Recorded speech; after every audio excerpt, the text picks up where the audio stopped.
शुरू अल्लाह के नाम से जो निहायत ही मेहरबान और रहम करने वाला है। हजरत शम्स तबरेज रहमतुल्लाह अलैह कौन थे? वाकया मुकम्मल सुने और हमारे चैनल को सब्सक्राइब करें। एक मर्तबा हजरत शम्स तबरेज रहमतुल्लाह अलैह रास्ते से गुजर रहे थे। आपने देखा एक नौजवान जुए के अड्डे पर बैठकर जुआ खेल रहा था। हजरत शम्स तबरेज रहमतुल्लाह अलैह उसके करीब गए और उस शख्स को देखने लगे।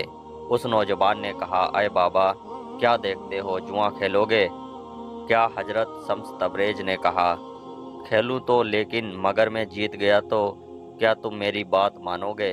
उस शख्स ने कहा, हाँ, क्यों नहीं।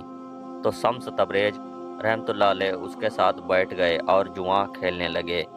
बिल आखिर उस शख्स खेल में शाह शम्स तबरेज जीत गए।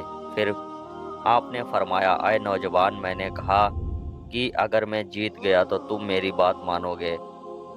उसने कहा, हाँ बाबा, बताओ क्या करना है। शम्स तबरेज रहमतुल्लाह अलैह ने कहा, अय नौजवान, जोर से मेरे मुंह पे थप्पड़ मारो। उस शख्स ने कहा, अय बाबा, आप मेरे दादा बाबा की उम्र के हैं, मैं आपको थप्पड़ क्यों मारूं? शाह शम्स तबरेज रहमतुल्लाह अलैह ने कहा, यह तुम्हारा वादा था कि जो मैं कहूँगा वो तुम करोगे, अब तुम्हें ये करना पड़ेगा। बिल आखिर बहुत इसरार के बाद उस नौजवान ने शाह शम्स तबरेज रहमतुल्लाह अलैह के मुंह पर जोर से थप्पड़ मारा। शाह शम्स तबरेज रहमतुल्लाह अलैह ने थप्पड़ खाया और जाने लगे। उस नौजवान ने उस जगह को छोड़कर शाह शम्स तबरेज रहमतुल्लाह अलैह का पीछा किया और कहने लगा, अय बाबा, तुम खेल जीत भी गए और अपने आप को थप्पड़ भी मरवाया, मुझे ये बात समझ में नहीं आई। शाह शम्स तबरेज रहमतुल्लाह अलैह ने उससे फरमाया, अय नौजवान, जुआ खेलना अल्लाह की नाराज़गी का सबब बनता है। तभी मैंने चाहा कि मुझे इसकी दुनिया में ही सज़ा मिले, तभी मैंने तुमसे थप्पड़ लगवाया। वो शर्मिंदा हो गया और नज़रें झुकाने लगा और शाह शम्स तबरेज रहमतुल्लाह अलैह आगे चलने लगे। तो वो शख्स फिर से भागकर आपके पास आ गया और कहने लगा, अय बाबा, जुआ मैं भी खेलता हूँ तो सज़ा तो मुझे भी मिलनी चाहिए। शाह शम्स तबरेज रहमतुल्लाह अलैह ने कहा, अय शख्स, मेरे जमीर ने जो मेरे लिए सज़ा तय की वो मैंने अपने आप को दिलाई।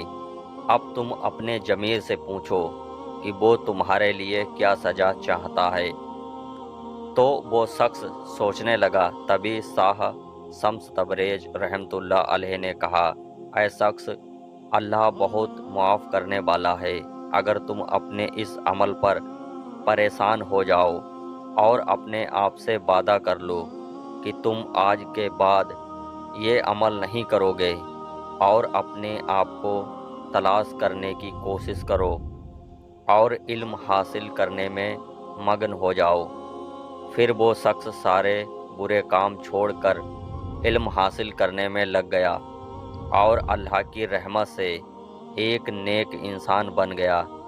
ये होती है अल्लाह वालों की नसीहत, जिसमें सामने वाले को जलील नहीं किया जाता, बल्कि उसके बुरे अमल पर उसे इस तरह समझाया जाता है कि वो खुद बुरे काम छोड़कर सही रास्ता इख्तियार कर ले।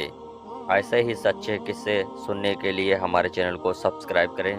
मिलते हैं अगले सच्चे वाक़े के साथ, तब तक के लिए अल्लाह हाफिज़।